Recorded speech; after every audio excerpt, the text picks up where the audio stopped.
See children, again we are here with the chapter 3 part B, comparative statements.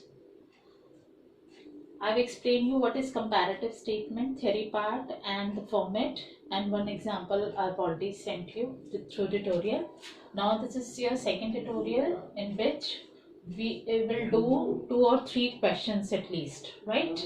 See, in this question it is given you RFO, again it is revenue from operations 30 lakhs and 20 lakhs. See, this is current year, okay, and this is previous year, okay.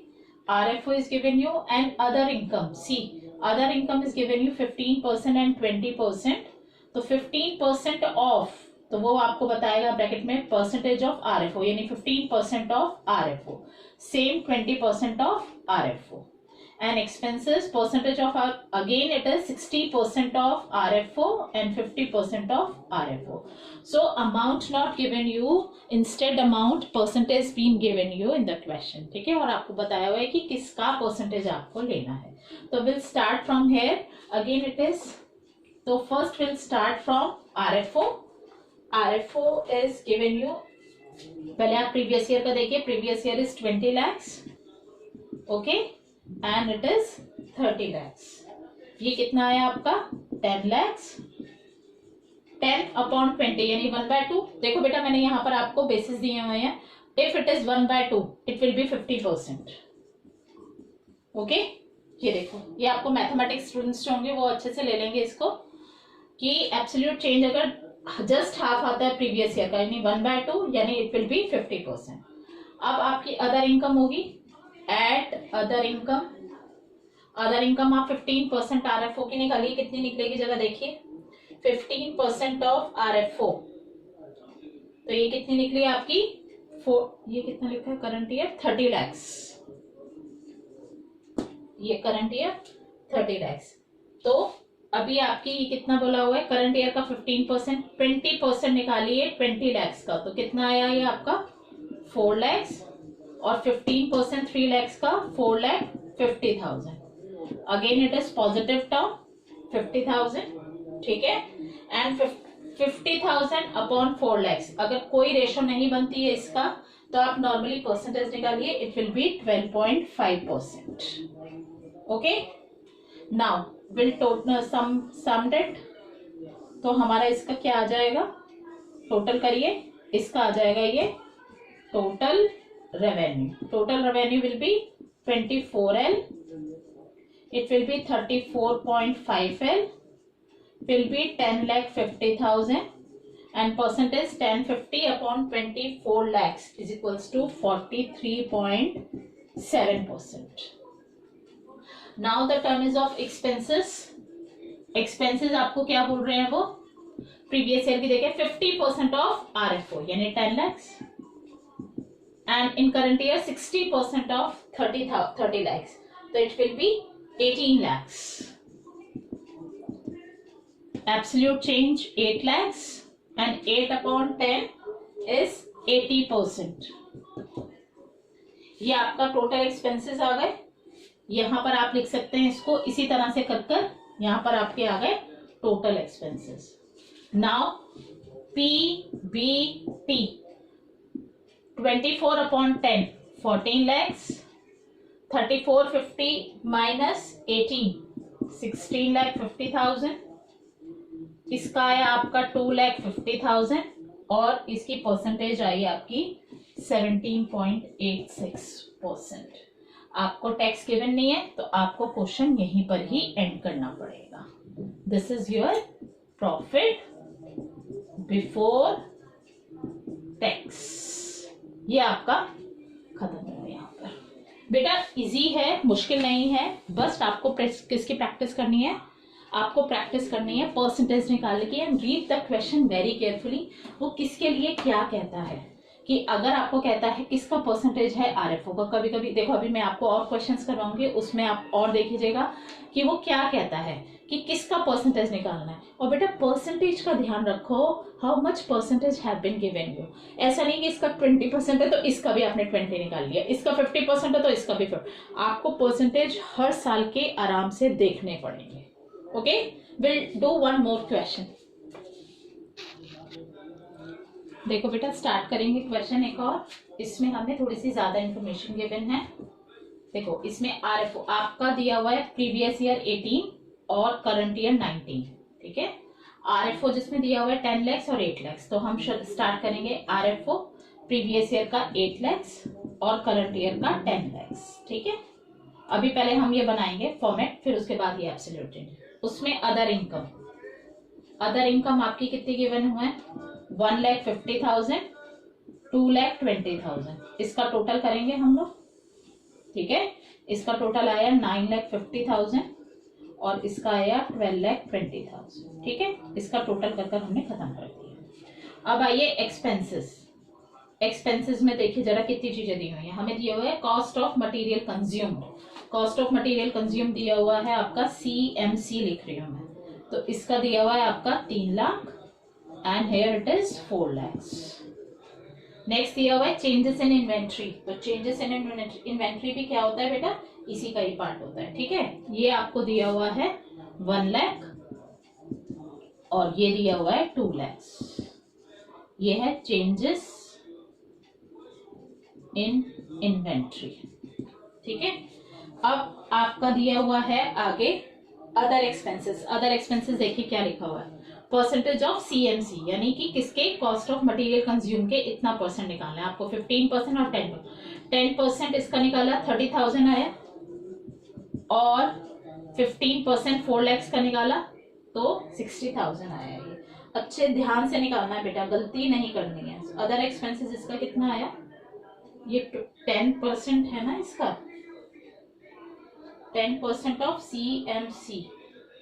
तो ये आपका other expenses है ना, cost of revenue from operations. अच्छा, cost of revenue from operations का है बेटा। एक सेकेंड, कॉस्ट ऑफ COGS का है ये। तो ये आपको दिया हुआ है कॉस्ट ऑफ मटेरियल कंज्यूम। अब COGS कैसे निकालते हैं आप जरा मुझे बताइए। COGS होता है आपका जितना भी आपको कॉस्ट ऑफ मटेरियल कंज्यूम दिया हुआ है, CMC और प्लस चेंजेस इन इन्वेंट्री। इन दोनों को ऐड कर अब देखिए ऐड करिए कितना आया, 3 और 1 4 lakhs। 4 lakhs का ये देखो 4 lakhs का 10% है ना, इन दोनों को ऐड करेंगे, इन दोनों को। तो 4 lakhs का 10% कितना हुआ? 40,000। ये आया अदर एक्सपेंसेस और उधर 6 + 2 6 lakhs का, 4 + 2 6 lakhs का 15% 90,000।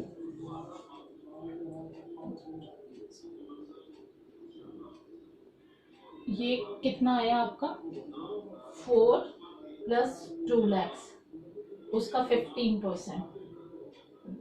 ठीक है, अब यहां पे अब आप क्या करेंगे? इन तीनों को ऐड करेंगे, ये आपका निकलेगा टोटल एक्सपेंसेस। देखो एक्सपेंसेस कितने हुए? CMC, चेंजेस इन इन्वेंट्री और अदर एक्सपेंसेस। ठीक है, तो ये आपका आया 4,40,000। यहां पर आया आपका 6,90,000।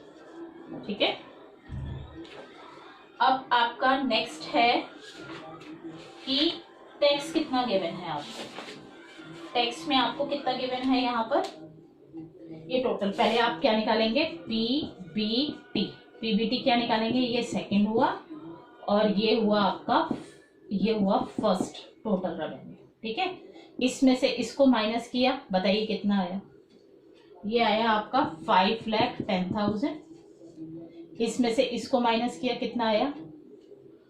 2 लाख नहीं, ये कितना आएगा बेटा देखो जरा, 12 में से 5,30,000। अब इसमें हम क्या करेंगे? Less tax. टैक्स कितना गिवन है? 30% ईच। तो PBT का 30% निकालेंगे। तो यहाँ पर आ गया आपका 1,53,000 और 5,30,000 का आ गया आपका 1,59,000। तो ये प्रोबेबली हमारा क्या हो गया? स्ट्रक्चर रेडी हो गया आपका। देखिए ये आ गया आपका PAT। इसमें से इसको माइनस किया तो ये आ गया 357 और ये आ गया 371। 3,57,000 और 371,000। अब हमारा काम क्या रह गया बेटा, एब्सोल्यूट चेंज निकालना। देखो फॉर्मेट हमारा रेडी हो गया पूरा, जो हमें निकालना था। अब केवल माइनस करना रह गया और परसेंटेज निकालना रह गया। इसमें से इसको करेंगे कितना आएगा, 2 लाख, ठीक है, और 2/8 यानी 1/4 25%। यहाँ पर कितना आया, 70,000। चलो पहले माइनस कर लेते हैं। ये आया आपका 2,70,000, यहाँ पे 1 लाख, यहाँ पे भी 1 लाख। ये ध्यान दे लेना बेटा, कौन सा पॉजिटिव है कौन सा नेगेटिव है, ये भी ध्यान देना है आपको। 2,50,000, इसमें से इसको माइनस किया 20,000 ओनली, इसमें से इसको माइनस किया 6,000 ओनली, और दोनों को टोटल किया 26,000। अब परसेंटेज निकालने शुरू करिए। यहाँ पर आ जाएगा आपका 46। बेटा 1 डेसिमल पॉइंट तक आप निकाल लीजिएगा, 1 डेसिमल पॉइंट तक, ठीक है। और एक चीज और मैं बता दूं, कभी भी ऐसे नहीं करना, हमेशा इसका परसेंटेज निकाल कर ही ये आएगा। अब आप खुद देख लो, आप क्या करते हैं, इन दोनों को ऐड कर देते हैं, है ना, नहीं करना ये, ठीक है। परसेंटेज आपको निकालने का क्या तरीका दिया हुआ है, absolute changes upon previous year into 100, क्योंकि बेटा ये जो आता है वो नेट इफेक्ट आता है इन सब का, ठीक है। बट ये जो आता है, जो हमारा परसेंटेज आता है, वो आता है कितना आपका चेंज हुआ। अब जरूरी नहीं है ना इन दोनों का मिलाकर, इन दोनों का मिलाकर ये आया था, जरूरी नहीं है ना ये भी वही सब चीजें हों, ठीक है। यहाँ पर आया आपका 33.3%, यहाँ आया आपका 100%। देखो 100 कैसे आ रहा है, 1 लाख अपॉन 1 लाख इंटू 100। यहाँ पर आया 10/40 यानी कि 125%। यहाँ आया आपका 56.8%। यहाँ आया, मैंने तो बेटा पहले से निकाल कर रखा हुआ है, इसलिए मेरे को कोई प्रॉब्लम नहीं हो रही है, ठीक है। आप लोगों को खुद सारे परसेंटेज निकालने होंगे। तो ये आपका फिर 4 मार्क्स का क्वेश्चन या 3 मार्क्स का क्वेश्चन इस तरह से आपको आया। इसमें आपके नई चीज क्या आई, जैसे आपको नंबर ऑफ एक्सपेंसेस आपने देखे, फिर उसमें परसेंटेज कैसे निकालना था। अदर एक्सपेंसेस की परसेंटेज थी COGS की, तो COGS होता है आपका total cost of material consume plus changes in inventory, और भी अगर कुछ एक्सपेंसेस होते तो वो, तो उसको हम कॉस्ट ऑफ गुड्स सोल्ड कहते हैं, ठीक है। उन दोनों को ऐड कर फिर हमने अदर एक्सपेंसेस निकाले थे। और फिर ये आपको जो तरीका अच्छा लगे, जो वे अच्छा लगे, हमने पहले क्या किया था, यहाँ तक का काम खत्म किया था प्रीवियस ईयर और करंट ईयर का, है ना। उसके बाद फिर एब्सोल्यूट चेंज निकाले, उसके बाद परसेंटेज। अगर आपको साथ साथ करना है तो आप जैसा आपको ऑप्शन ठीक लगे वैसा आप करिए।